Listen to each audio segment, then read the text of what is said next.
Yeah, g'day folks. We've got a Tuesday morning, just after 7 o'clock. Absolutely perfect weather. What's going on here? Why are we stopping on this bend? Aha, there's a tree down. I see. Tuesday morning, sunny day, 16 degree max, but that's all right. I'm prepared, I'm rugged up. Damn bike wouldn't start though, all this cold weather, so luckily I live on a hill. So I rolled down the hill and she kicked over, so hopefully that's all it is. Find out when I get up in the hills to fill it up. So I'm heading off to my favourite place to ride, the Mallee, within Adelaide of course. You know, you get to about an hour outside of Adelaide and bang, you're into it. And then that continues over to, well, a long way.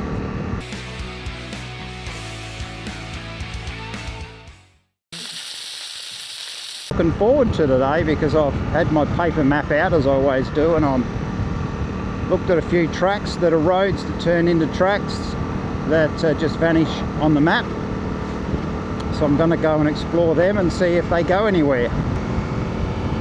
As you can see, the sun is just up over there, riding right into it.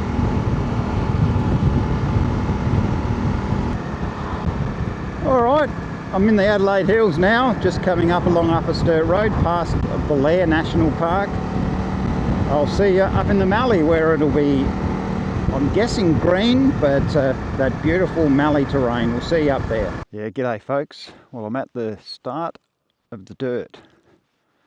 And you can see in the distance the hills are absolutely beautiful and green.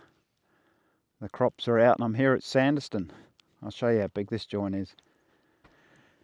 So just a tribute there to the pioneers of the district, and a memorial for those who fell in 2 world wars. 1 from the first and 7 from the second. There's some other rock over here with some kind of plaque on it.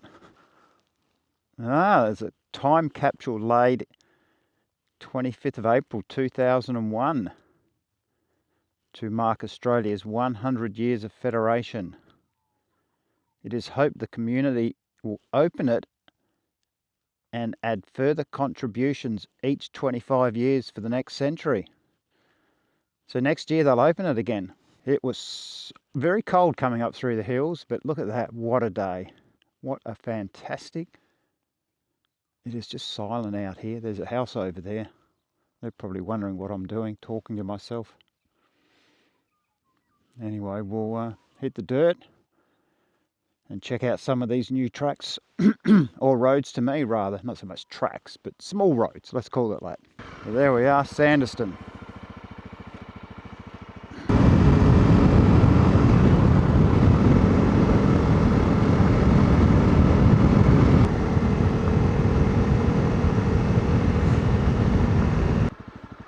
But it is a very nice, scenic looking. Time for a photo.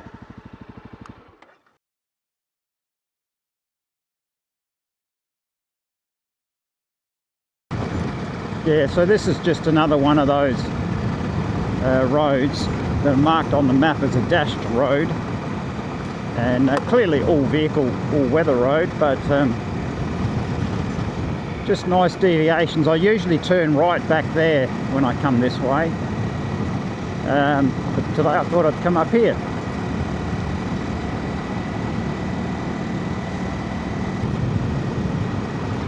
Of course, these rides, like all my rides, are not aimed at the hard, fast enduro riders or, you know, the really good adventure riders. It's more old codgers like me who don't always want the easiest road, but are just as happy being out amongst nice scenery and having just something other than your regular road.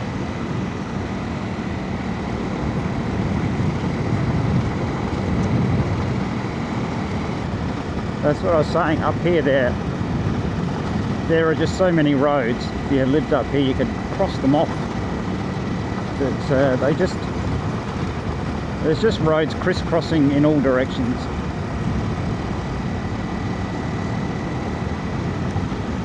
And while they're marked on a paper map, they still don't have any names on them.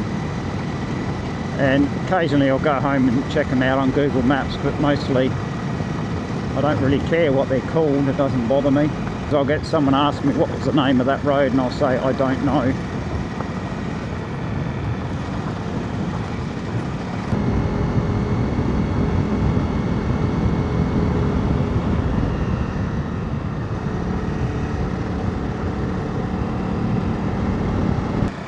Now I've taken this track to the north.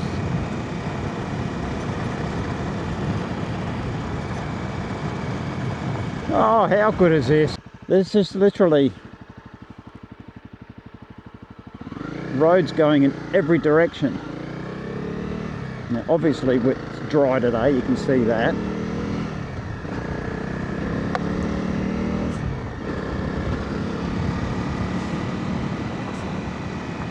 I'm not 100% sure if this is the one I'd sort of penciled in to try out. So yeah, the wife and I, we went up to the Cooper Creek, Lake Eyre, a couple of weeks back. And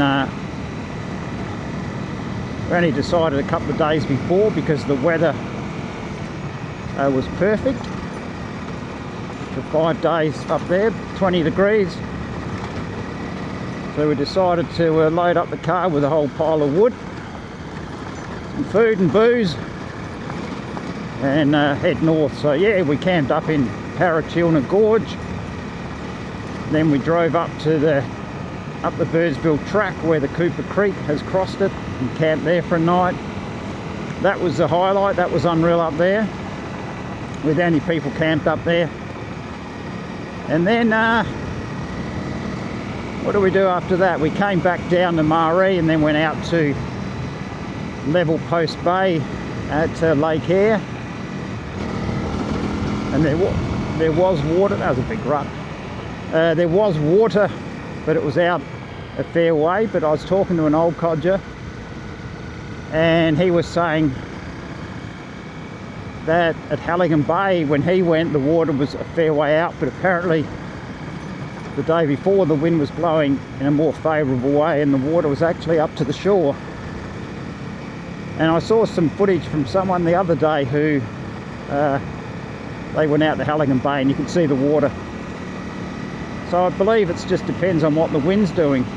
The day we were there it was, let's just say, blowing offshore, and you can see it glistening in the sun. So that's the first time I've ever seen water in Lake Eyre. So yeah, Lake Eyre, that was good. And after that we came back. Yeah, and what do we do then? Oh, that's right, we went to Malurina, which is a camping area and it's got a hot spring. But the place was chockers with caravanners and nomads and, you know, lots of people. So we decided, nah, that's not for us. And come back to Maree and headed up the Oodnadatta track and just bush camped on a creek. Had another night on our own. It was fantastic. Yeah, so this road continues. If you like corners, you won't like this road. Anyway, yeah, so we had our bush camp at just out of Oodnadatta there in a creek, and then we headed off to Roxby Downs. It's a nice neat town, haven't been there for years, and made our way down to Melrose for our final night. So we had a good feed and a couple of beers in the pub and had a chat with the publican. It's a quiet night, or was busy, but we were the last two in there. Good outback trip if you like the outback, and that business where we get those floods and Lake Eyre gets water and the Cooper Creek flows like that. The last time I did that was 2011, so it doesn't happen every day of the week. It's just a bit of something to see. I guess that's why I like this Mallee so much. While it's not outback or arid, you just, here I am, you know, just out here on my own, enjoying the day. All right, the tracks that I thought I might check out actually have gates on them, but they are those gates that are easily opened, but it's one of those with the blasted metal pole. I suspect that they're still public roads, but my maps are 20 years old, so I can't be bothered frigging around with gates. So I'll go along here, because at the end of the day, the roads and the scenery are all the same. Right, I've just pulled up at another junction with no signs. Let me see where I go, left or right. All right, I had a choice, left or right. I said, let's go right.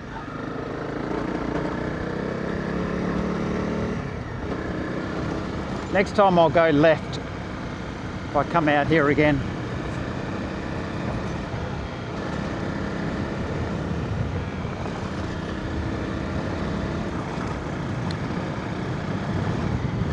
Oh, now what do I do? Oh, I'll just stay here, I think. It's going left and right all over the place. Crikey jingoes. Now there's a sign saying private property. I'm not sure what that's all about.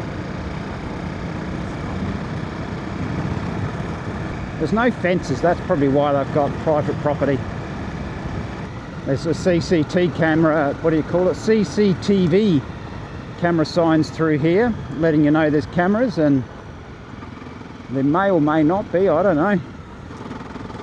Oh, this is just getting better and better and better.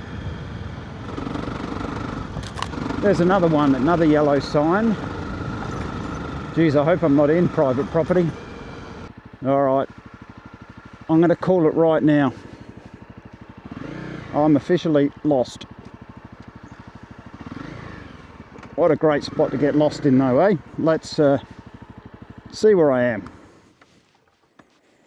Geez, I hope I've got coverage out here. Oh.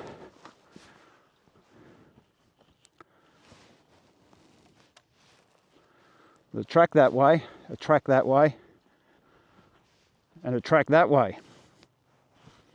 So 1, 2, 3, 4,